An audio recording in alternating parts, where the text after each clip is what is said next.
Okay, today I'm just going to run down a quick little tip about some stereo and some image stuff.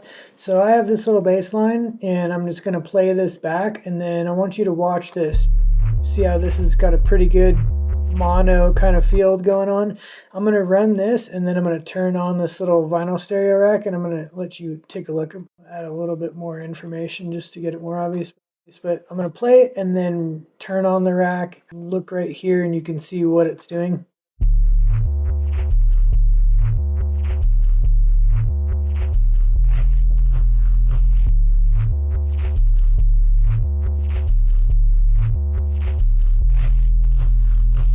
So as you can see, it adds a nice little bit of information and a slight bit of crispiness at the very top, which is nice because it also, it stays pretty compatible, and it's nice phasing, correlation, and all kind of spaces it out.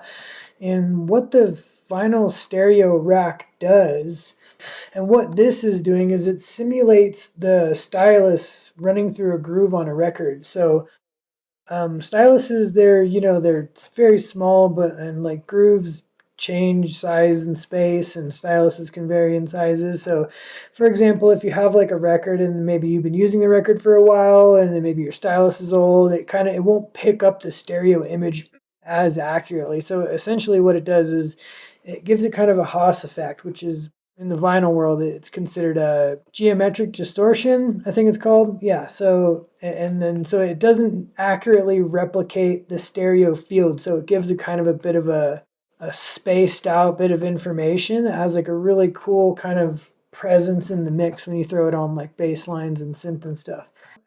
And I'm only using the bottom half of the rack, by the way, too. This top part is kind of just, it does some other stuff. What I use is at just this bottom part here. And I have this spaced out really wide just for the example of the video, but I typically have it like very minimal, between 12,000 and 18,000, just for it's very subtle.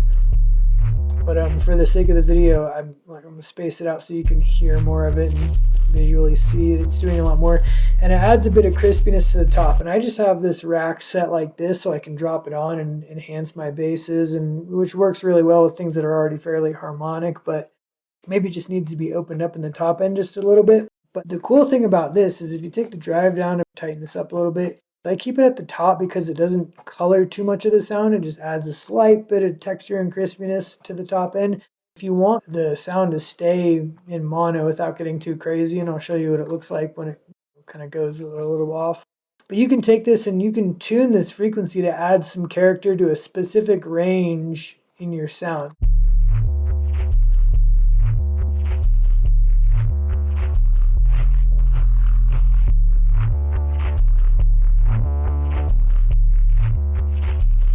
You can hear that it does a lot to the sound. So you can take this, tune parts of the frequency to make it a little bit more crispy in the low end and keep it mono too. But I turn this back on to stereo, you'll be able to see it gets kind of crazy over here.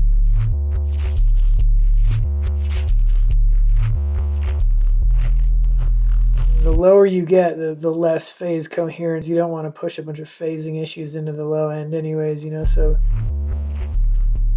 like, yeah, disaster. So that's no good. I mean, you could probably tighten that up and maybe keep it mono.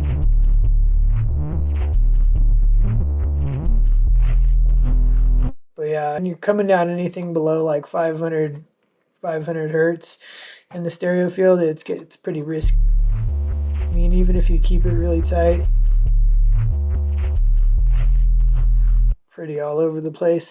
But anyways, yeah, I figured that I would just show people this little trick. I've been using this. I put it on like tons of basses and synths, and it just is a nice little, it opens up the top end very nicely. So, all right, bless it.